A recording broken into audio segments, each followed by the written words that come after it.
You might hate it, but you can't live without it. And I'm talking about authority.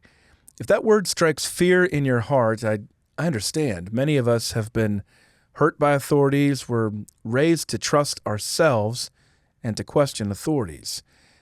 Yes, authorities under God will always be imperfect, and yet to live without authorities is truly terrifying, and thankfully not something that most of us have ever really experienced. Authority is necessary, even good. If you have authority in your family, your workplace, your community, or your church, then it comes from God under His own authority, and He intends for you to use this authority to bring life to others. Perhaps if we saw more of this good and godly authority from our leaders, and if we leaders were better at submitting and sharing authority, then we might not be caught in this crisis of authority. Yet here we are, with each day bringing news of fallen leaders and fervent protests against authority. Well, Jonathan Leeman shows us the good, bad, and ugly in his new book, Authority: How Godly Rule Protects the Vulnerable, Strengthens Communities, and Promotes Human Flourishing. His book is published by Crossway and 9 Marks. Now, I believe this book can be used by God to make us and give us better authorities, especially in the church. After all, we have the only perfect example of authority, where Leeman writes this, quote, "The central picture of authority in the Bible is Jesus offering Himself as a substitutionary sacrifice for sins," end quote. So this is a gospel-centered take on authority where Jesus is the example, but also the means. By our fallen nature, we will misuse authority, and others will misuse it against us.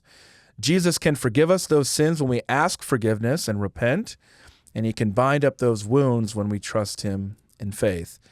Now, my friend Jonathan is an experienced authority, the editorial director for 9 Marks and an elder at Cheverly Baptist Church in Maryland, and he joins me now on Gospel Bound to discuss why young men don't want to be lead pastors, why leaders need accountability, and why leaders must learn to absorb anger, among other subjects. Jonathan, thank you for joining me on Gospel Bound.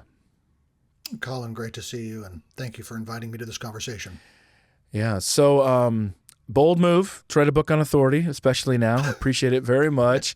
Right away in the book, you say that you're not perfectly good, and neither is the reader, and any other approach would make us like the Pharisee who thanked God he wasn't like the tax collector.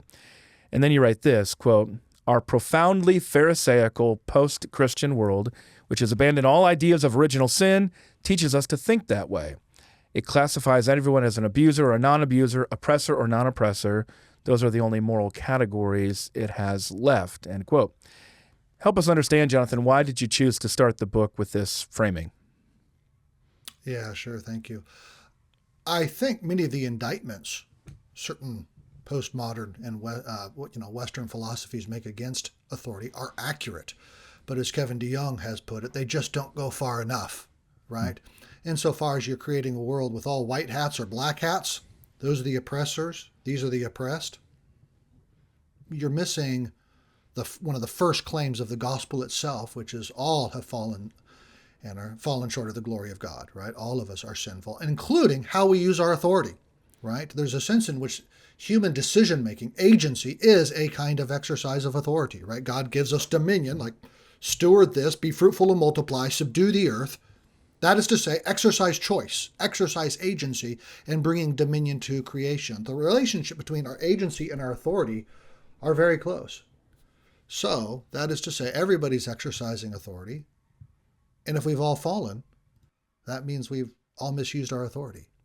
So to start anywhere other than a word of contrition, like, yeah, I've messed up, means you're missing something hugely significant to this conversation. And so, as you put it, I begin the book by saying, yeah, I'm gonna write about better than I am in certain respects. Yeah. Do you think Americans have a particular problem with authority, or, I mean, do you find that it even differs from region to region, or maybe even denomination to denomination? Yeah, I think that's absolutely true. Now, in one sense, the problem with authority is a Genesis 3 problem, right?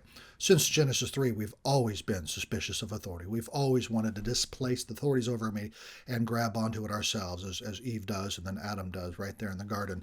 Nonetheless, since the Enlightenment, which is, principally an experience of the Western world, at least in the beginning, we've been especially suspicious of authority. That is to say, the enlightened philosophies gave a kind of legitimacy to our questioning of authority that other times and cultures didn't necessarily have.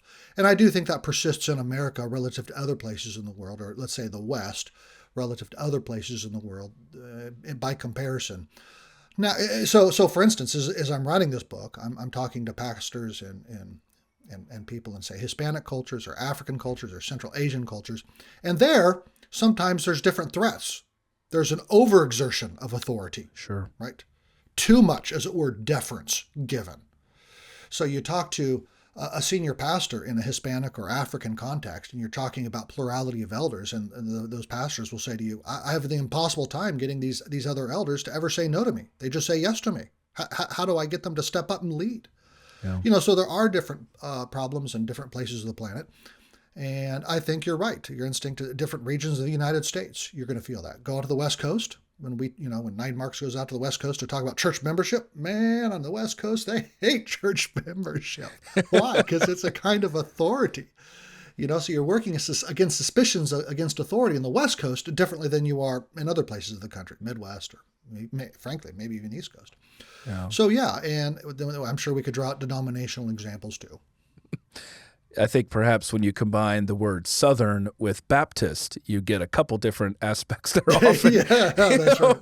Not very I don't know what you're talking about. What do you mean? What are you talking about?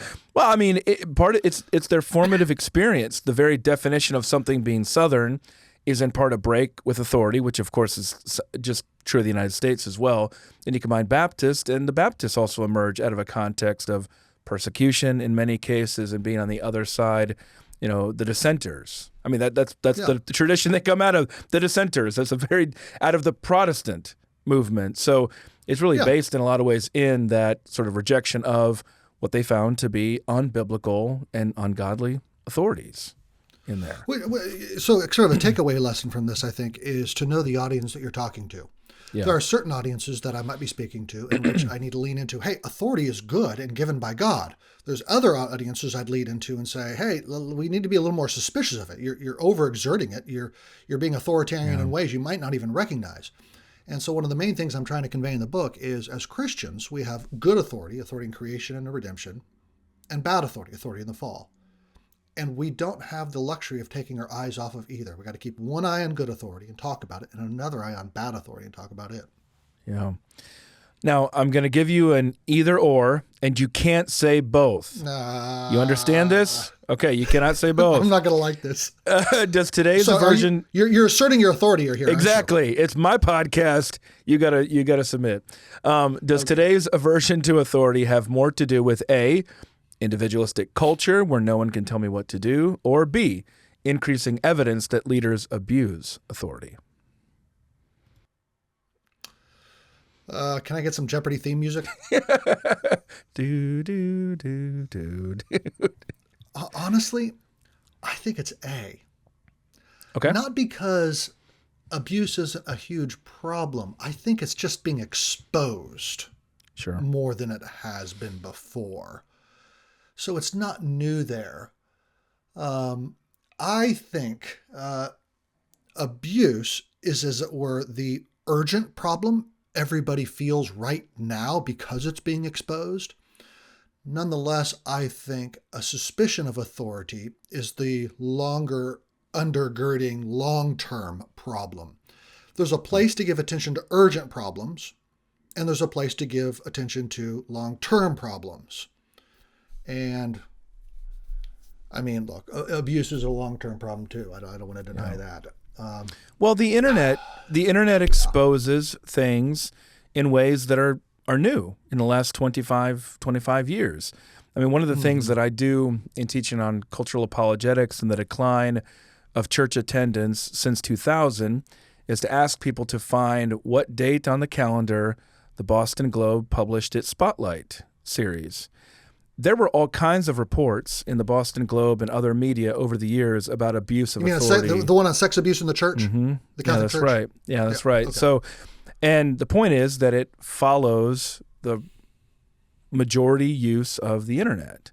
And so what used to be buried in the second section, 10th page or something like that in the newspaper about another abuse scandal, or one that was not even a scandal yet, but just an accusation or a sacking of a priest or something like that, all of a sudden it was huge news, and it spread like crazy. And in many ways, of course, we recognize that as a good thing. Of course, it's a good thing that abuse and evil was being exposed. It goes along then with a severe distrust of authority in terms of how that has spread throughout the Catholic Church, and then certainly to clergy in general in there. So that's a significant factor and a real phenomenon, but I don't think anybody would argue that it wasn't happening before. No, that's right. But the distrust is changed because of the exposure of it. Let me answer the question like this, if I could maybe take a slight retake on how I answer that question. Let's suppose I got 10 homes, right? Yeah. In those 10 homes, my assumption, and I'm happy to be corrected and say, Jonathan, you're an idiot, you're just ignorant, and that may be the case. My assumption as a pastor who's pastored 2 or 3 different churches now, and based on what I see, my assumption is that of those 10 homes, abuse is going to be a problem in 1, maybe 2 of them. Whereas an abdication of authority is going to be a problem in 8 of them, 9 of them. Okay. It's the more common problem, at least in the West. Now, if you take me to, certain Arabic countries, that ratio is going to change quite a bit. Yeah. In a Western context right now, I'm assuming 8, maybe 9, 10s out of the home that we're erring in the direction of abdication. And Well, I think that's so in that sense, that's why. Yeah. But now in that one home, or in those 2 homes, the problem of abuse is a huge, urgent problem. It's a huge problem, yeah. It's the most important problem you have to talk about. And I don't want to downplay it at all, say, that's not the real problem. No, in those homes, that's the real problem. And so pastors and leaders generally need to have a certain urgency about that. Well, maybe to come back and also answer my own question, abuse of authority is the problem that we notice. Individualism is the problem that in many ways that we don't, because it's so taken for granted as an assumption in our culture. So that is probably the more prevalent phenomenon underneath everything, but the presenting phenomenon that we're dealing with now in an acute manner is the exposure of that abuse, specifically in the West. Let's go back to the 1960s. I really appreciated your comments on the civil rights movement, and also related to what we're talking about here, abuse advocates of today. And one thing I don't know why this wasn't obvious to me, Jonathan, but you really drew it out well. It's not that they oppose authority. You write this, quote, "We instinctively recognize that the solution to bad authority is seldom no authority, but almost always good authority." And there was actually a book written, a Pulitzer Prize book winning book in history, talking about a city in Alabama and the resistance to federal authority. And of course, the response of the civil rights movement and other anti-slavery advocates and all that through history was never just against local authority. It was the invocation of federal authority to come and help them in there. Yep. So I'm wondering, how much do you think today's angst is either, on the one side, part of it's just a question of who's in charge, that sort of federal versus state phenomenon, or more optimistically, maybe it's just a longing for better authorities overall. I think there is a longing for better authorities, but I don't think people quite recognize that. I think they assume the problem is authority itself. And so even Christian writers, I'll see words like, authority is a necessary evil. One prominent Christian journalist used that language not long ago. It's a necessary evil. Another example is, so it's not just, the civil rights is one example of that. I think another example of that is the abuse scandal. When abuse happens in churches, what are abuse advocates calling for? They're calling at times for intervention of the state, right? In various forms of investigation. So they're not just saying, nobody should lead. They're saying, no, the protectors need to come in and protect, right? And those protectors are going to be other authorities. So we have this sort of schizophrenic attitude, I would say, in some ways, towards authority. On the one hand, we recognize it's dangerous and we want to throw it off and say it's all bad, or at best it's a necessary evil. On the other hand, we can't help but appeal to other authorities. So my question is, okay, well, let's look at that and think about it. What is good authority? How much time have we given to that topic? Let's think about it. Yeah, that's very helpful. It just crystallized a lot of things. Now, Here's something I talk about, Jonathan, often especially with pastors, and this seems to resonate with them. I've noticed about 3 shifts in 5 years, which tells you how rapidly these things seem to come and go. The first shift in the last 5 years was this general sense that pastors are bad. The second shift then was being a pastor is miserable. And then the third shift was, why would anyone want to be a lead pastor? And I think you have the right perspective, which is it's sobering for anybody who wants to be a pastor. You note that if you want to have authority, you better be good at submitting to higher authority and suffering with humility. And you write this, quote, "What the godly leader feels today are not all the advantages, but the burdens of responsibility, of culpability, of even bearing another's guilt. Good authority is profoundly costly, usually involving the sacrifice of everything." End quote. That's a big quote. Let's say you're talking now, Jonathan, to a room of young adults. Why should they aspire to authority? For the sake of loving and caring for others, for the sake of serving, for the sake of, as I put it in the book, authority, authoring life in others.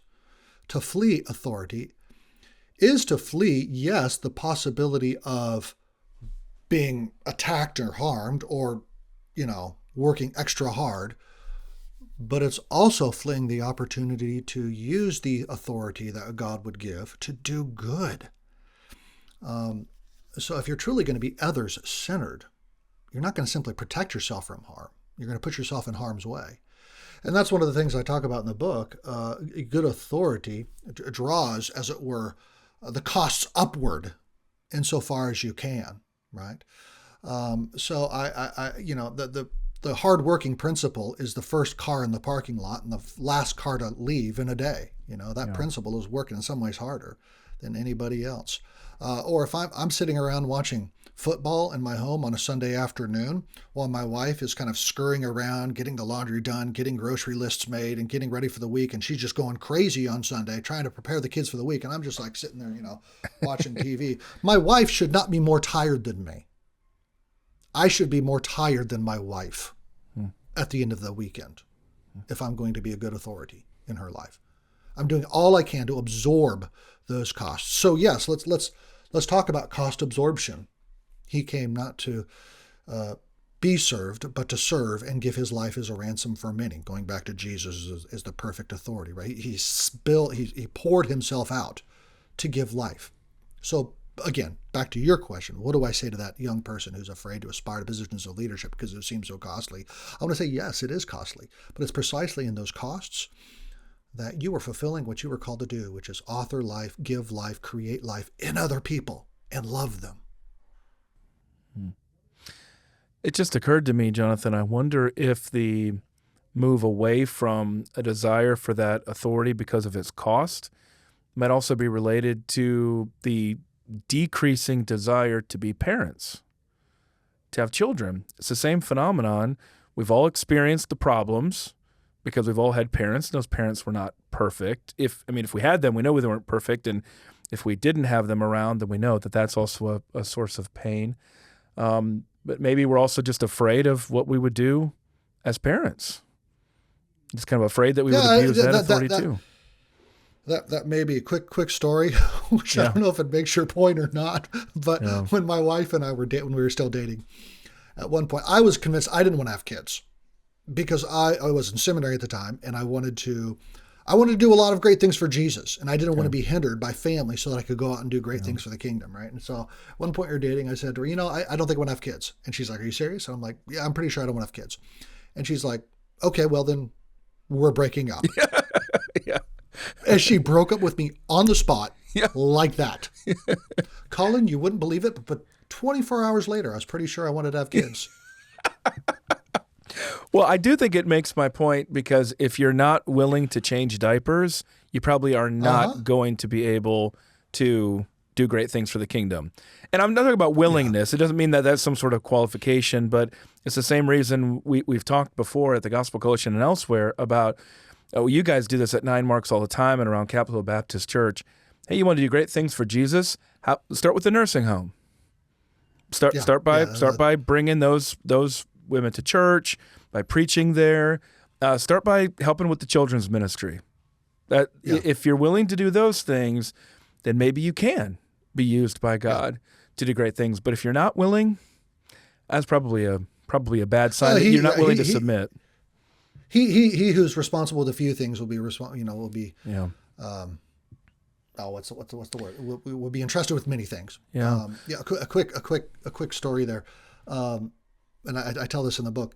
I'm sitting in a chair, comfortably.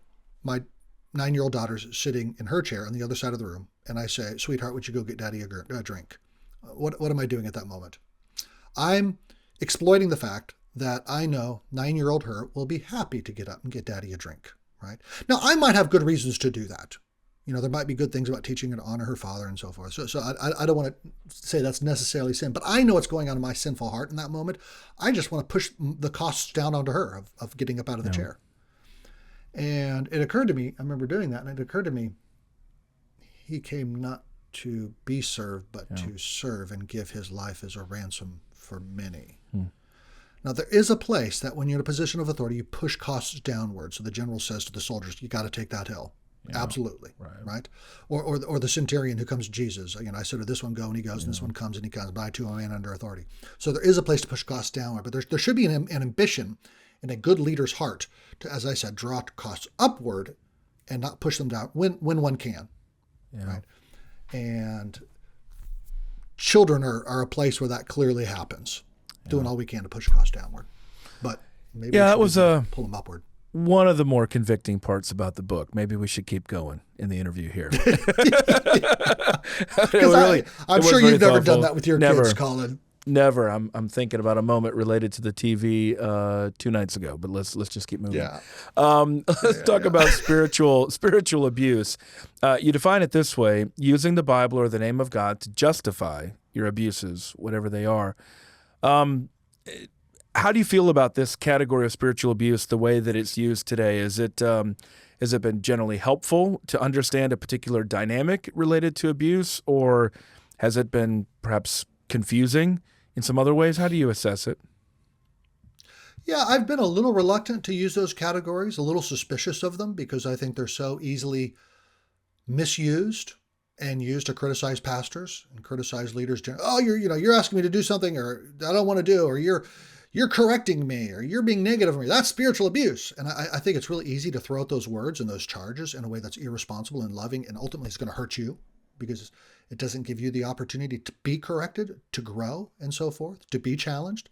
So yeah, I am a little suspicious of that language. Nonetheless, I think it is something very real, and we need to be mindful of it. So it was actually dealing with an abused wife that helped me understand it better. I think she actually gave definition to it, which is what you just said. So if abuse is using my authority selfishly to harm another, or in a way that results in another's harm, right? Spiritual abuse is then invoking God's name to justify that. Well, God put me in charge, therefore. In other words, I'm doing harm, using my authority in a way that harms, but I'm trying to pass the buck to God. I think that's terrible, right? And so I do think pastors and leaders generally need to be very careful about lying about God in that way and ascribing the selfish, exploitative, oppressive harm that you do to Him. Because what do you do when you do that? You undermine a person's faith in God and ability to rely on Him as a good creator who only, exclusively, 100% uses His authority for good, right? So I think the parent who, or the manager, or the military officer who uses his or her authority for harm will be judged, will be called to account. And the one who invokes God's name in doing that harm will especially be judged, will especially be called to account. So if you use your authority in a way that harms others, I would plead with you, do not blame God or draw God into it. You do not want to undermine the faith of others. Think about Jesus' warning about the person who does that. Might as well, tie a millstone around their neck and toss them into the sea. Yeah. Cause one of these little ones to stumble. You can see, this is, your writing here in this book is very helpful, but it's also very heavy, because we've been on both sides of that so many different times, having been mistreated, but also mistreating and misusing that authority, which happens at so many different levels. I think you hit the nail on the head when you wrote this, quote, "Bad authority exists whenever an authority figure insists on holding others accountable, but refuses to be held accountable," end quote. I think, Jonathan, I can look back on at least... Did you want to talk about American politics? I do not want to do that. Oh, with that statement, I assumed you were bringing up American politics. No, maybe not. Sorry. I was not. I was actually thinking about back to the church. I will say one thing then about politics, which is that it's interesting that both parties seem to be so good at, like, they seem to be popular when they're complaining about the other group's authority, and then they seem to collapse when they have authority. And that helps you to understand we don't even so much have, we have two, maybe we have some ideological problems, but underlying that we have a clear authority accountability problem there. Nobody wants to be held accountable. Either party. Nobody wants to be held accountable.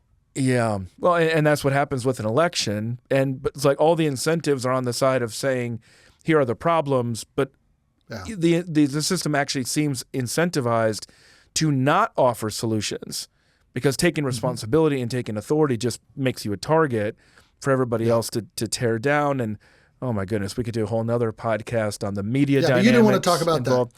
that. I wanted to talk about, in the church, almost, I think maybe every major leadership failure that I have seen had this same problem. But my question is, let's imagine you see somebody in this position before the fall. In other words, it's not enough afterward to say, I could see that coming. Okay, well, if you can see it coming, what should you do in the moment when you see something? Yeah, sure. Well, I think there's both structural elements and personal elements. I do think certain structures, any structure can be abused. I think congregational, Presbyterian, Anglican, whatever, structures can all be abused, misused. I do think some structures are better than others. So I think there is value in giving, or let's say more inclined towards creating bad situations. Isn't that the experience of the American Revolution, where there was an emphasis not on raising authority up higher, but on pushing authority down, right? So I do think some structures are better than others, number one. Number two, okay, the personal. I think that's more the spirit of your question. I'm in a given church, I'm in a given organization, ministry or otherwise, and I am observing certain abuses of a power. Is that what I'm facing? What do I do? Yeah. Then? Well, just somebody who is holding others accountable and is unwilling to be held accountable themselves. I think we can see this with senior pastors. We can see this with fathers, with husbands. I'm just saying, in every situation, it seems like you really nailed that issue of they are willing to hold others to account, but they are not willing to be held account themselves. What do you do? Sure. You can see it. What do you do? Yeah, first of all, it's a really tough situation, and there's probably not going to be a clean solution. But okay, a few steps. Number one, obviously pray about it. Number two, if it's not the church, or even if it is the church, you might talk to an elder about it. Now, if it's the elders who are the problem, okay, fine. But if it's not, I'd encourage you to talk to an elder about it. That is to say, invoke older, mature people who you trust to help navigate you through it. Number three, in some situations, I think you might address the individual themselves. Now, in some situations, that's not safe. You can't. I get that. If you can, I do think you have a responsibility to speak to the person who's in charge or who's over you, who is creating the problems, or say certain patterns. And when you have that conversation, you don't go in with accusations, you go in with questions, you go in with not indictments so much as personal experiences. There's wiser and less wise ways to have that conversation. Let me say this. Assume that people in positions of authority might have more facts than you. You might not be seeing everything rightly. Give them genuinely an opportunity to say, well, actually, there's these other factors at play, and that's why the elders or the boss or whatever, acted in the ways we did. So don't assume that your understanding is exactly the right understanding. Call that step 4, so that when you go in step 3 to talk, you are there to genuinely listen. I do think that fifth, you may, if you can, you may need to leave. Right? I think about how Paul talks about slavery, for instance, and Peter talk about slavery. So if you look at 1 Peter chapter 2, and he talks about submitting to even harsh masters, I think Peter's assumption there is you can't leave. You're stuck in the system. How do you deal with it? Right? That's a tough passage, but Peter's assumption is that you're stuck inside of this system, and so he's kind of giving you advice about how to deal with it. At the same time, as Paul says in 1 Corinthians 7, if you can get out of that slavery, get out of it. Get your freedom, yeah. Mm-hmm. Yeah, that's right. So I do think there are situations where, depending on the nature of abuse, depending on the there's a difference between a husband who's hitting you and a boss who can be a little snarky at times, right? Yeah. Okay, the husband who's hitting you, you got to get out. Yeah. The boss who's a little snarky at times, well, that's different. Yeah. Right? And so your decision about to stay there depends on if you're stuck or not, and it depends on how bad it is. And again, I think back to the first thing I said, prayer and speaking to other people who might be able to guide you, I think is important. No step of going to social media, Jonathan? Well, to warn others? I don't want to say that that's always a bad idea, but I think it's a bad idea probably 90% more of the time, 95% more of the time than people think. Well, I mean, it's certainly very, very complicated. It's fraught with all sorts of temptations and misunderstandings. Yeah. And yet also sometimes that's been precisely what's been used to be able to take down an unjust system. But that is a very complicated dynamic in there. Two more to keep up the... You guys are getting a sense, if you're watching, you're listening here, of just all the different topics that Jonathan gets into in his book, Authority, How Godly Rule Protects the Vulnerable, Strengthens Communities, and Promotes Human Flourishing. Had 2 more, and these were probably my the ones that I wanted the most help with, or that were most... I mean, all of this has been insightful to me, but maybe that stuck with me the most. There was a moment in here, Jonathan, where it felt like a light bulb went off. And when that happens when I'm reading a book, I just keep talking about it to other people. You write that pastors must... Go ahead. Keep in mind, we're going to have to turn the tables, and I get to ask a couple of questions. No way. You get your own podcast. You've already done that with me on Pastor's Talk. No, I do have a genuine question for you in a moment. All right, that's fine. I just wanted to prepare you now. Okay, all right. I'm getting prepared. Here's the light bulb. Pastors must be willing to carry or absorb their church's anger. That I don't know that that's something a lot of young pastors heading into ministry expect. Let's put this observation another way in the form of a question. What happens, Jonathan, when they don't? When they're not willing to carry or absorb their church's anger? Yeah, I hate that point. It's a stupid point. I wish I hadn't written it because it's so hard. It's so hard. It feels so unjust. And when I'm in those moments where I'm asked to, as a pastor of the church, as one of the pastors, just to absorb it and say nothing. Everything inside of me is like, no way. And certainly there is a time to draw lines. I'm not denying that. But you also have to have a category of absorption. Well, what I find in a congregation is that you have, especially in these days, a sort of accumulation or collection of anxiety. And a lot of that, which is expressed often in the form of anger, is just directed either directly or indirectly at the pastor. And it seems like a lot of the pastor's job is to absorb it and not transmit it and not to exacerbate it. That just seems like... Yeah, go ahead. I was going to say, I think when they don't, number one, they build a ministry on themselves and build a ministry that's on protecting themselves, not on giving to the flock. Number two, I think they provoke further controversy in the congregation because they're just deflecting, push it off to somebody else rather than absorbing it. Number three, I think there's setting a non-Christ-like example. The huge part of an elder's job, a pastor's job, is to set an example. So 1 Peter 5, not domineering those under your charge, but setting the example. Imitate me as I imitate Christ, 1 Corinthians 4, 1 Corinthians 11. Hebrews 13:7.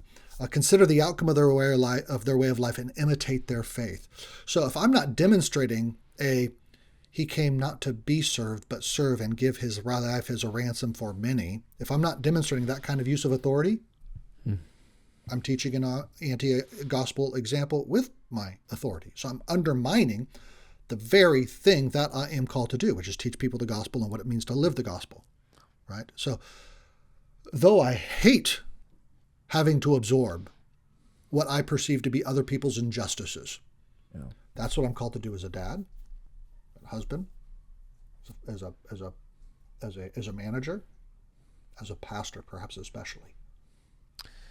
And on the maybe self-interested or practical side as well, if you don't absorb it, if you exacerbate it or you transmit it, you also incentivize high anxiety people in your congregation to keep doing it.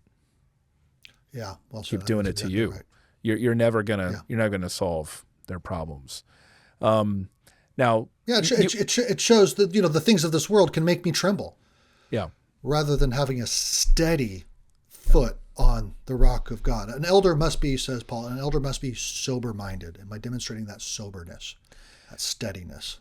I think Paul Tripp talks about this well as with parents and their parental authority. That so much of what we do is absorbing that, and when we deflect it back to our kids in anger or frustration or project onto them those anxieties, it makes everything go wrong, which is why it's helpful for Paul Tripp to often say that what we're feeling within these anxieties and these frustrations and this anger is about us. It's not about the other people in there. So this is an opportunity for us to take that, we absorb it, we take it to the Lord, and not take it to others.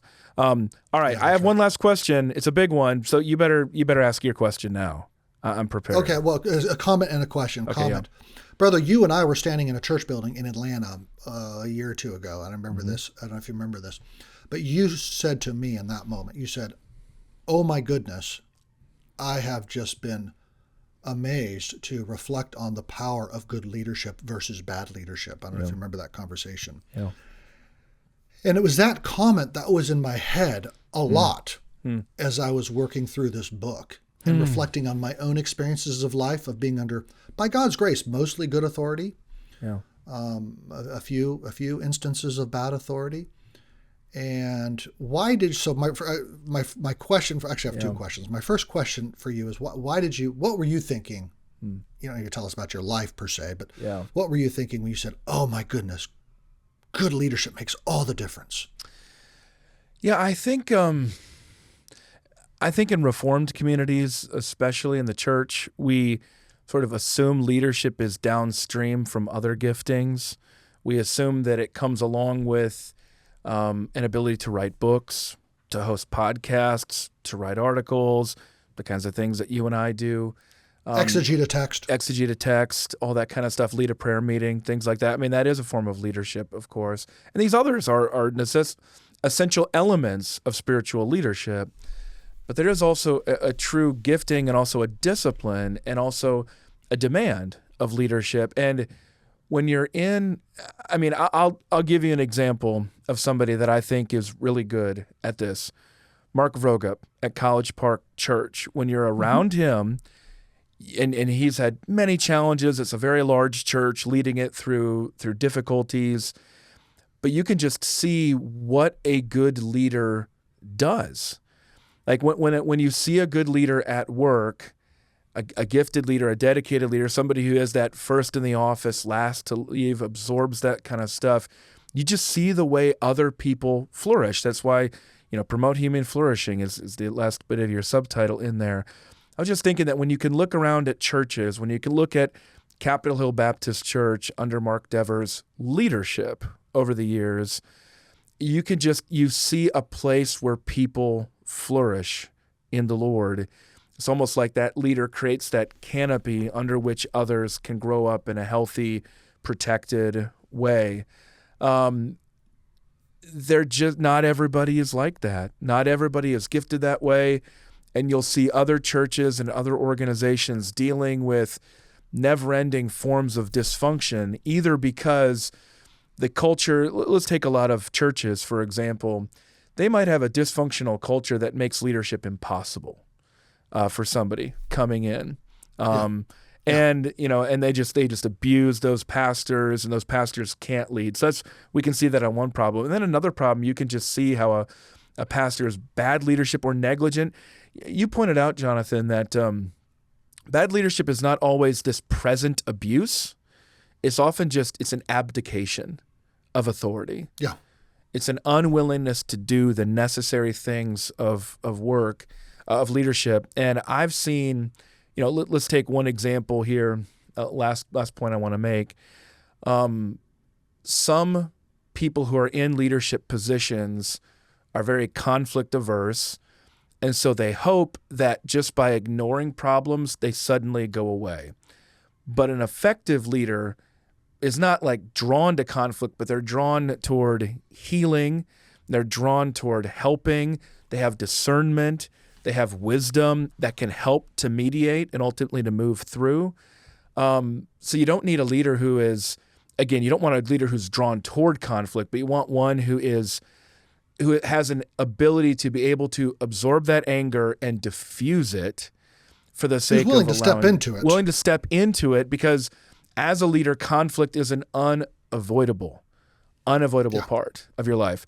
Does that make sense? Yeah. That's what I have in mind. That's exactly right. With that. Exactly. I think that's all right. One text, if you've heard me talk on this subject or been around 9 Marks, we use this text all the time, but if you're new to the conversation, it's a good one to know. 2 Samuel 23, David's final words of David. He says, when one rules justly over men, ruling in the fear of God, notice who he fears, in the fear of God, he dawns on them like morning light, like the sun shining forth on a cloudless morning, like rain that makes grass to sprout from the earth. So there is a flourishing. That field is green because the sun's coming down and the rain's coming down, and it's giving life. So yeah, good leadership does that. Last one here then, Jonathan. Why don't we want our government to rule with spiritual authority? To put it another way that I've heard pretty often, how can Christian government be a bad thing that we wouldn't ask God to give us? Seriously? Yep. Why do you think I waited till the last? You're a friend. That's why I do this to you. Well, hold on. Looks like my computer battery is about to expire. Just sounds so simple, Jonathan. I think you've heard this as many times as I've had. How can Christian government be a bad thing that we wouldn't ask God to give us? Yeah, because the priestly role that belonged to the nation of Israel was not also handed to Nebuchadnezzar and Sennacherib and Pharaoh and Pilate and Caesar and Herod. The government of the United States or China or Nigeria. That priestly role of being identified with God and protecting the name of God and a right understanding of God and what's the inside versus the outside of God's people and what's right doctrine. That priestly authority doesn't go to the nation, it goes to the church. The church, when it's given the keys of the kingdom, is given that authority to declare this is the right doctrine, these are who the people of God are. Right? That's a churchly authority, ecclesial authority, not a state authority. The state has authority of the sword to protect life, preserve life, create a platform for human flourishing. And so when Jesus says, render to Caesar what's Caesar's and render what's God, he was not saying you have God's things and Caesar's things and they have nothing to do with each other. He wasn't saying that. Right. He very much had Caesar under God. Nonetheless, Caesar, this pagan ruler, still had authority to do what he was doing, whether or not he recognized God or not. Right. So there was the kingdom of God was on earth in the nation of Israel. Right. So the kingdom of God was visible, seeable there at the temple, there in the David's throne and his descendants' thrones. Right. But when Jesus says, render to Caesar what Caesar, render to God what's God, he was, as it were, saying, okay, the kingdom of God now on earth visibly is you guys, the church. And the state, Caesar, isn't speaking for, isn't representing the kingdom of God on earth. Those things are separate. The priestly goes here, the kingly goes there.